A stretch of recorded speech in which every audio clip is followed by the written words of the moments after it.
Salut à tous et bienvenue sur ce 29e épisode du Récap Crypto où je vous condense l'actualité de la semaine de l'univers crypto et blockchain. Et cette semaine a encore été très chargée avec entre autres Balenciaga qui accepte les paiements en crypto, eBay qui lance sa première collection de NFT, la Centrafrique qui veut construire une île crypto, Terra 2.0 qui est désormais live pendant que Polygon et Binance attirent leurs projets, Stripe qui relance ses services Bitcoin, Solana qui dépasse Ethereum sur les volumes de transactions NFT, la Chine qui bannit Stephen, ou encore la Russie qui discute activement sur une autorisation des cryptos pour les paiements internationaux. Bref, je vais vous résumer tout ça et le reste des actualités de la semaine, et comme d'habitude, pensez à défoncer le pouce bleu si vous appréciez ce récap crypto que je vous publie tous les dimanches. Et comme d'habitude, si vous appréciez ce format, je vous invite à liker la vidéo et à vous abonner ainsi qu'activer la cloche pour ne pas rater mes prochaines vidéos, et je vous invite également à venir me suivre sur Twitter et mes autres réseaux sociaux que vous trouverez en description. Mais passons sans plus attendre au récap des actualités de la semaine. On débute les actualités du lundi avec le hack dont tout le monde parle aujourd'hui, et pour cause, il s'agit de l'artiste le plus populaire du secteur NFT qui a été victime d'une attaque. Et pour ceux qui ne connaissent pas, Mike Winkelmann, connu sous le pseudonyme de Beeple, est un artiste qui faisait de l'art numérique bien avant l'arrivée des NFT, et c'est avec l'arrivée de l'authentification des œuvres numériques qu'il a explosé auprès du grand public, et il est particulièrement connu pour réaliser des œuvres engagées politiquement, et pour avoir vendu le NFT le plus cher à ce jour, et qui est un collage de 5000 de ses œuvres et qui s'est vendu pour 69,3 millions de dollars. Et donc hier, cet artiste a eu son compte Twitter qui a été hacké, et les attaquants ont profité d'avoir le contrôle de son compte pour afficher une participation à une tombola pour remporter des NFT qui auraient été réalisés par Beeple en collaboration avec Louis Vuitton. Et bien sûr, le lien menait à une adresse de phishing qui vidait les wallets, et dans l'opération, les hackers ont posté 2 liens et le total de la somme ramassée par les attaquants s'élève à 438 000 $ en ETH, en wrapped ETH et divers NFT. Et après un petit moment, Beeple a fini par reprendre le contrôle de son compte, il a effectivement confirmé qu'il s'agissait d'un scam, et il a rappelé que tout ce qui semble beaucoup trop beau pour être vrai dans l'univers crypto est un scam. Mais revenons à des choses un peu plus positives avec aujourd'hui la marque de luxe Balenciaga qui va accepter les paiements en crypto-monnaie. Et pour commencer, ces paiements seront acceptés aux USA dans 2 magasins et également en ligne sur leur site, et les cryptos acceptés seront le BTC et le TH. A savoir que pour le moment, ils se concentrent sur 2 magasins, mais à l'avenir, l'option de paiement devrait être élargie à d'autres magasins. Bref, la série des marques de luxe qui acceptent les cryptos est en train de continuer, car je vous rappelle que depuis le début du mois, on a eu Gucci, Tag Heuer, et maintenant on a Balenciaga qui se mettent aux cryptos.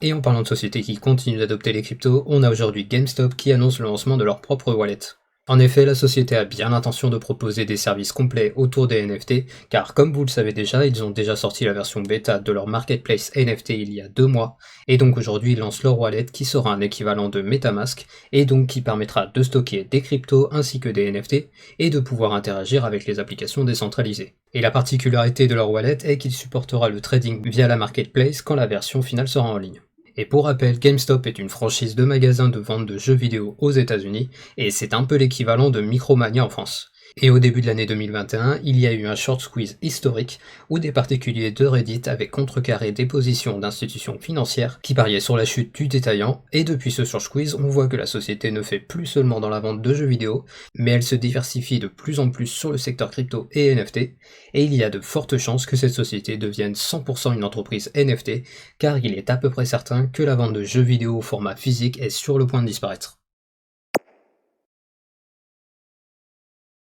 On débute les actualités du mardi avec eBay qui adopte définitivement les NFT. En effet, on savait déjà que la société s'intéressait au paiement en crypto, et on savait aussi qu'elle proposait d'intégrer des NFT à un catalogue d'objets de collection, mais jusque-là il n'y avait pas de réelle adoption des cryptos ni des NFT. Et aujourd'hui, eBay a fini par sauter le pas en proposant une série de NFT qui est destinée, d'après leurs propos, aux non-crypto natifs. Et cette série est proposée en partenariat avec la plateforme NFT OneOff, et elle propose l'achat de NFT à l'effigie de Wayne Gretzky, qui est considéré comme l'un des meilleurs joueurs de hockey sur glace. Et la collection comporte 612 NFT avec différents niveaux de rareté, et les prix vont de 10 à 1500 $. A savoir que les plus rares ont déjà été vendus, et la société a déclaré qu'il y aura d'autres collections à venir. Et donc avec cette collection de NFT pour les non-crypto natifs, on peut voir que eBay souhaite détacher l'image des NFT du secteur crypto qui est encore considéré par une partie de la population comme purement spéculatif et sans utilité, à l'instar de notre présidente de la Banque Centrale Européenne.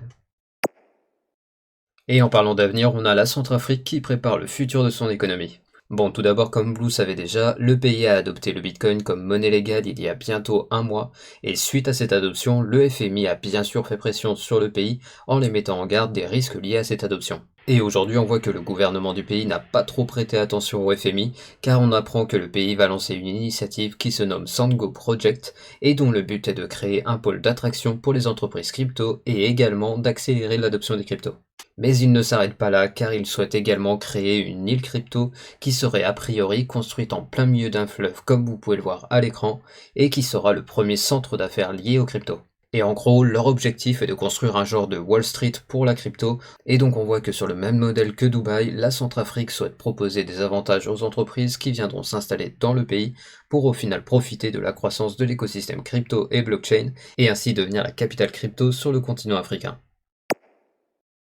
Et pendant ce temps en France, on a la BNP Paribas qui se met à la blockchain. En effet, aujourd'hui, la banque a révélé qu'elle utilisait les services de la technologie blockchain de la division Onyx de JP Morgan. Et l'utilisation de la blockchain répond à un besoin qui est bien défini, car depuis 2008, les banques sont en obligation de détenir une partie d'actifs hautement liquides, comme les bons du Trésor américain par exemple, et qui doivent être rapidement mobilisables. Et c'est là que rentre en jeu la blockchain, car en tokenisant ces actifs afin de les mettre en collatéral, ils peuvent ainsi lever plus facilement de la liquidité. Bref, il semblerait que la boucle soit bouclée, car l'outil qui avait été créé par Satoshi Nakamoto à cause des dérives de la finance traditionnelle est désormais en pleine phase d'adoption par ces mêmes institutions.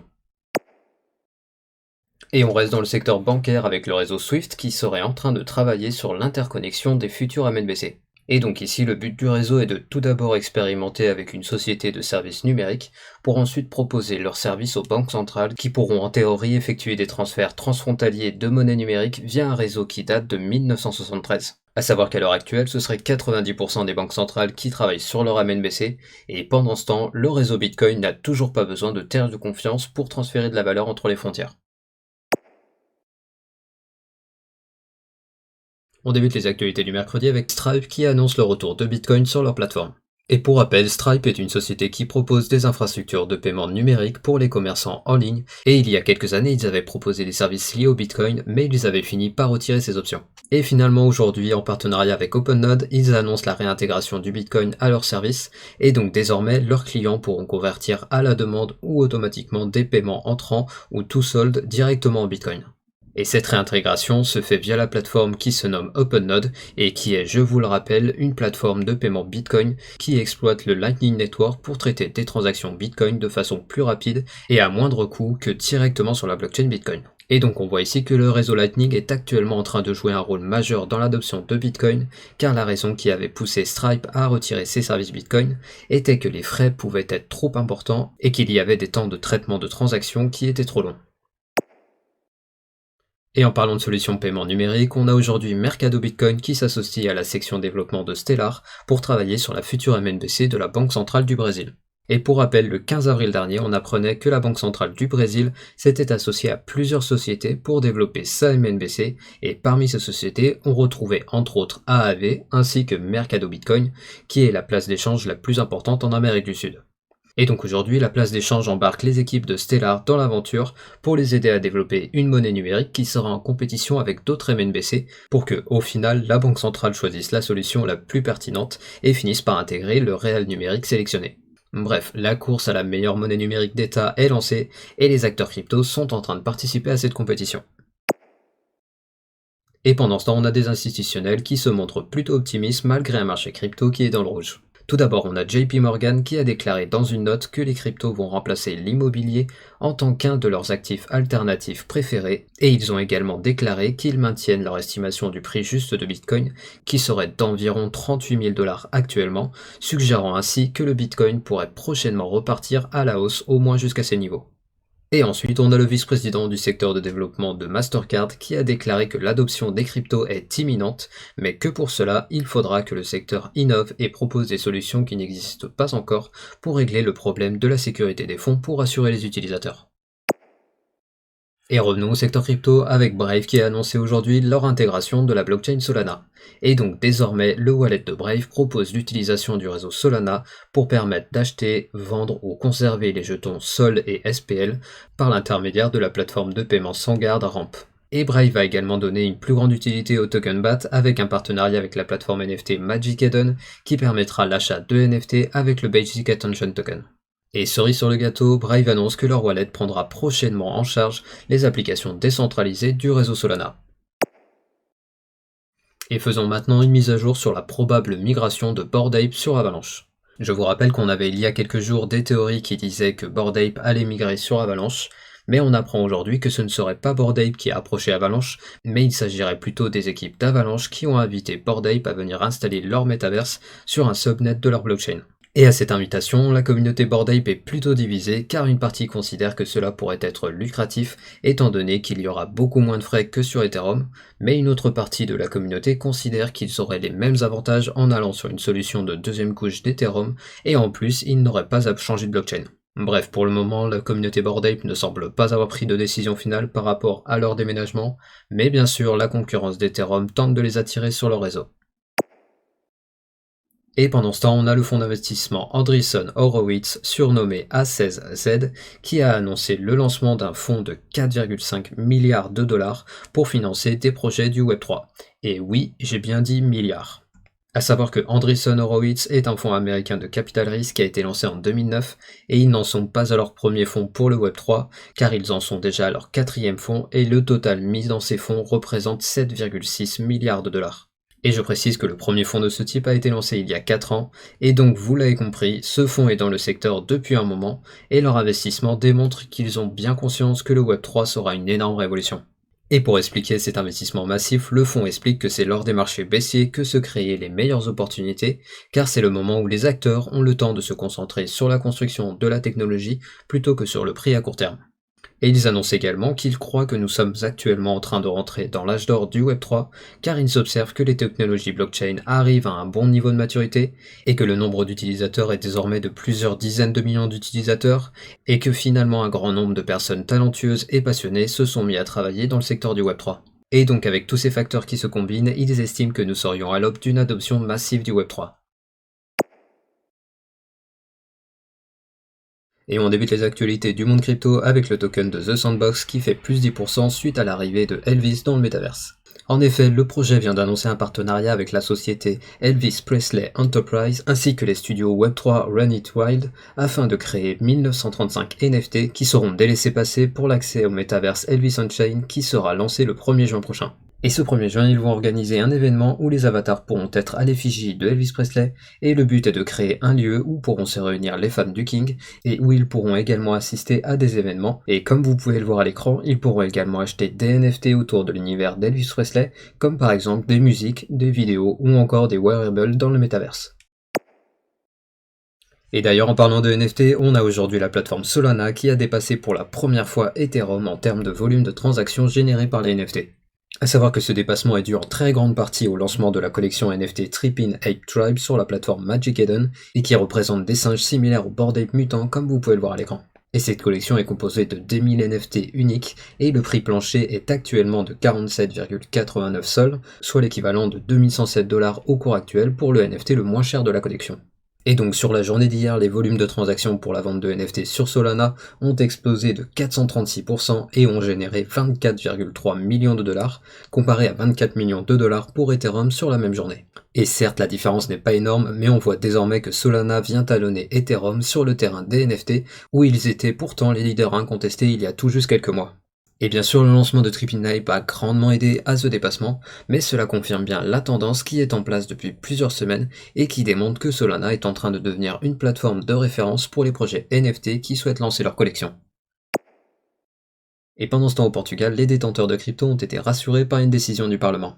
En effet, je vous rappelle que le 16 mai dernier, Fernando Medina, le Premier ministre des Finances, avait annoncé vouloir taxer les gains en crypto dans le pays, alors que depuis 2018, il existe une exonération d'imposition pour les cryptos. Et hier, le Parlement s'est prononcé sur 2 propositions émises par le parti de gauche au Parlement, et le but était de taxer les gains crypto supérieurs à 5 000 €, et le Parlement a finalement décidé de rejeter les 2 propositions.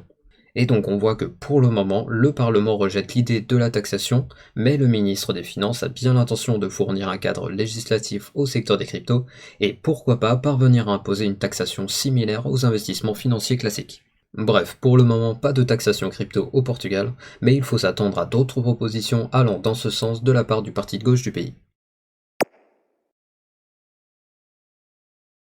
On débute les actualités du vendredi avec Stepen, qui n'est désormais plus le bienvenu en Chine. Et pour ceux qui ne connaissent pas, Stepen est une application qui vous propose d'acheter des chaussures au format NFT et qui vous permettent de recevoir des tokens GST lorsque vous marchez ou vous courez. Mais la Chine n'est visiblement pas fan du concept car les autorités ont imposé au projet de bloquer leurs utilisateurs sur le territoire chinois à partir du 15 juillet prochain. Et cette nouvelle a bien sûr eu un impact sur le cours du GMT ainsi que le GST, car le GMT est allé jusqu'à faire un moins 39% et le GST a été jusqu'à faire un moins 28% avant de rebondir. Bref, la Chine bannit le projet, mais ça ne change rien au fait que le projet est solide, et pour preuve, aujourd'hui on a une annonce de partenariat entre Stepen et Alchemy Pay pour développer leur écosystème. Et pour rappel, Alchemy Pay est une société qui propose des services de paiement en ligne et hors ligne avec des fiat et des cryptos. Et donc ce partenariat va permettre aux détenteurs des jetons de Stepen de pouvoir les dépenser en ligne et hors ligne chez les commerçants utilisant les services de paiement d'Alchemy Pay. Bref, vous l'avez compris, avec cette intégration, Stepen donne encore plus de valeur au GMT qui peut désormais être dépensé dans le monde réel,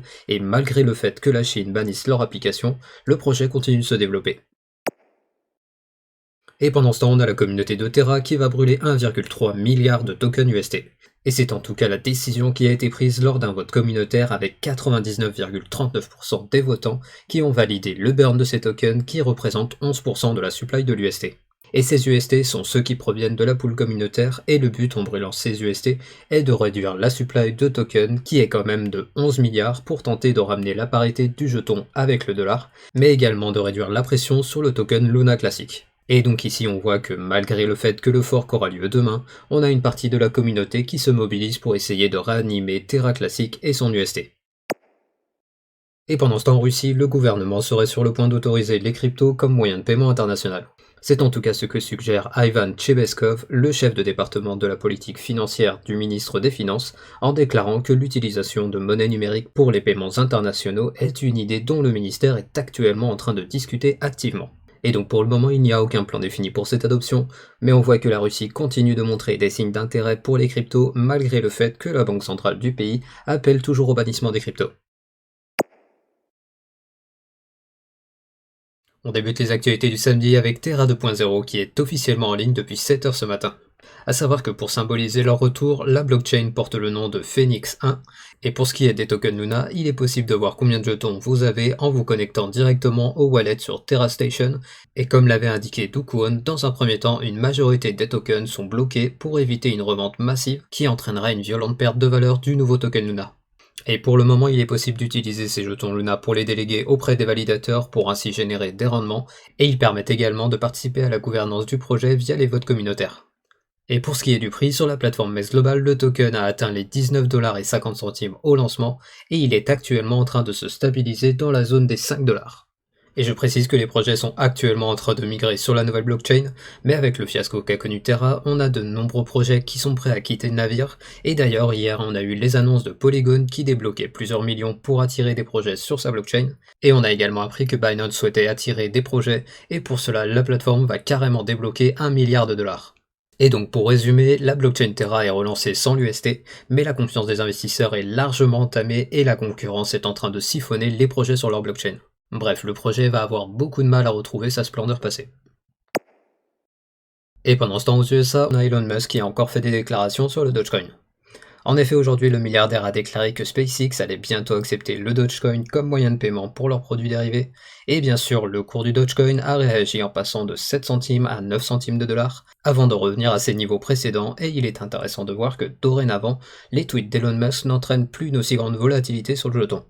Et je vous rappelle que l'entreprise Tesla accepte déjà le Dogecoin pour ses produits dérivés, et donc on voit qu'Elon Musk soutient toujours autant le premier memecoin de l'histoire. Et si un jour Elon Musk venait à intégrer les paiements en Dogecoin sur Twitter, on pourrait avoir un token qui était à la base une blague qui deviendra un moyen de paiement crédible.